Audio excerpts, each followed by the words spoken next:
I know this may be hard for some of you to believe, but the Buick has an issue. It's not very ultra. The issue is this ride height. It does look quite good, but it's wrong. The air shocks on this car are completely roached. Fortunately, they're cheap.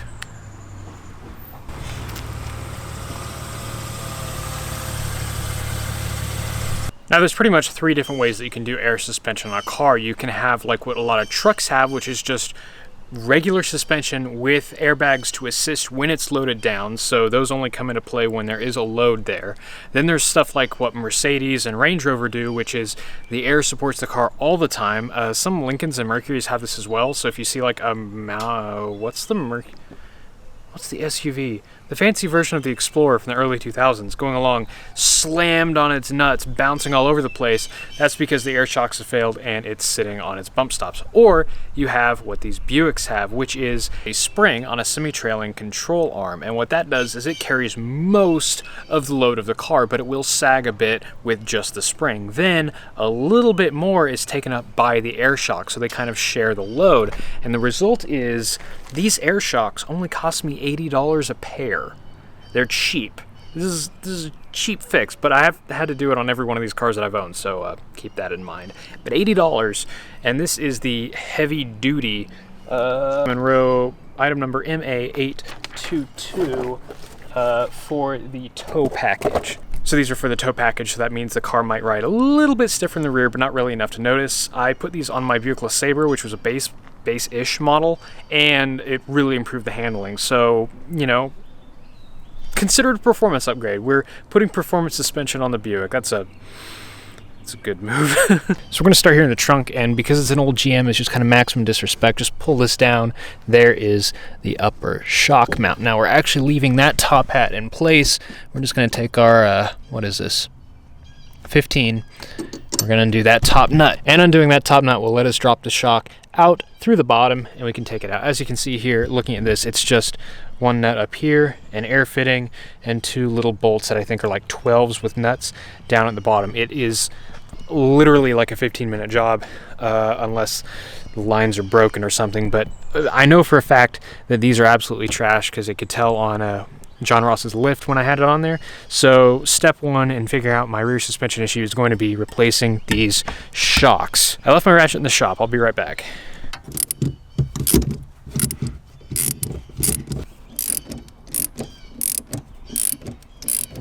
Well, there's the old washer and nut out, and it looks like the top mount itself is in excellent condition, so no need to replace that. And this comes with new top mount hardware, and of course the nut is a different size. I might just reuse mine if it fits.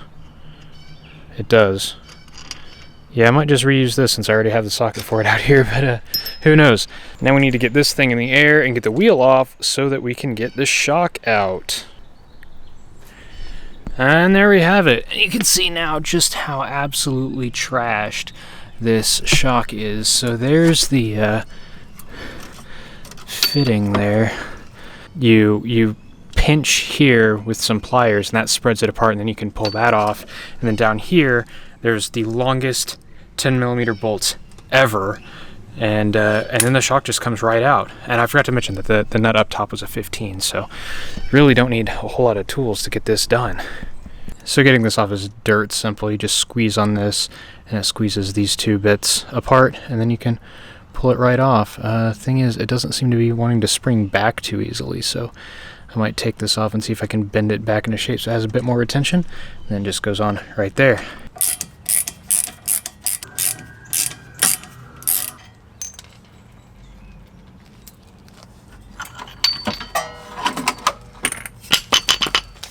And it's out. You can see here the difference between the old one and the new one. Pretty disgusting. Also, annoyingly, these clips broke on both sides. It's really just a sort of a captive nut sort of situation, you know, a U-shaped thing, clips around that. So those broke, so I might just go to the hardware store and get some actual nuts for these instead of those clip things. Just rusted in half. You can see the bottom parts of them here. That's mildly disappointing. O'Reilly's to the rescue. Dorman box 961-320D has what we need, which is M8 by 1.25 clips. Unfortunately, there's only 3 of these per box, so you do have to get 2 boxes, but these are a lot less broken, and I can just go ahead and stick those right on our new shock. Man, those new ones are strong. Yeah, sweet. So nice and factory, too.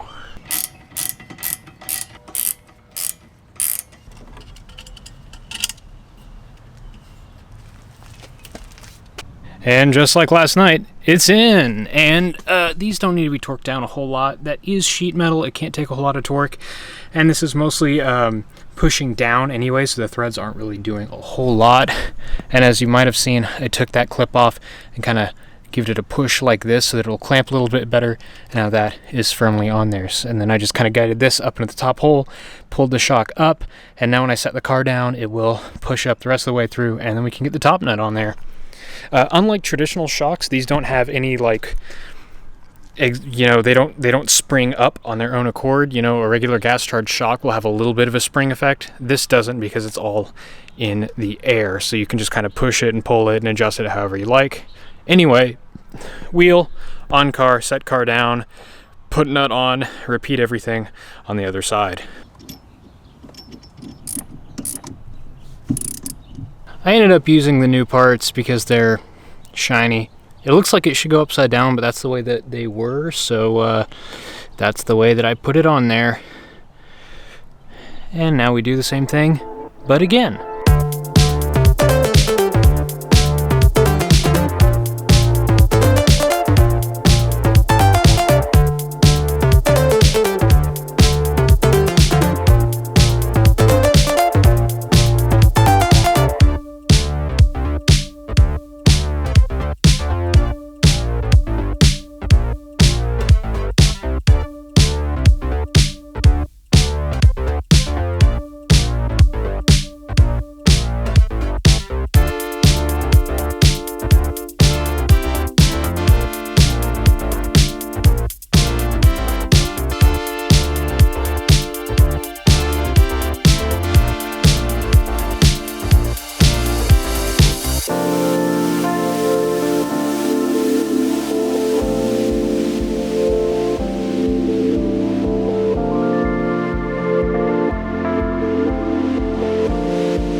And there we have it, with just a couple of tools and minimal heartache, new shocks in the Park Avenue. Now, the eagle-eyed among you will have noticed that I completely forgot to put this little washer on the one on the passenger side.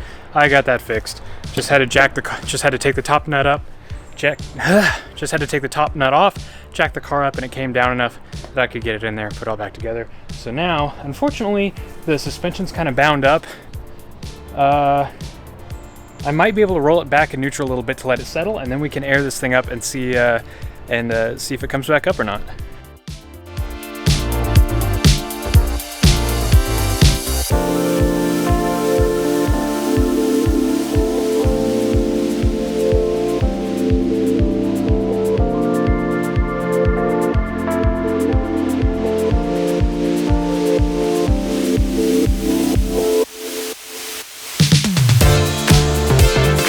Well, that's highly unfortunate. I guess I'll have to check and make sure the compressor is working. I mean, you can hear it running, but make sure it's actually building pressure, and probably smoke test the lines as well. But hey, new shocks are on. They probably actually will do shock absorption things now, even if the car isn't riding the way it should. That's a shame. I've never had to actually track down anything else in these systems. Usually shocks just fix it, but oh well. Short video for now. Thanks for watching.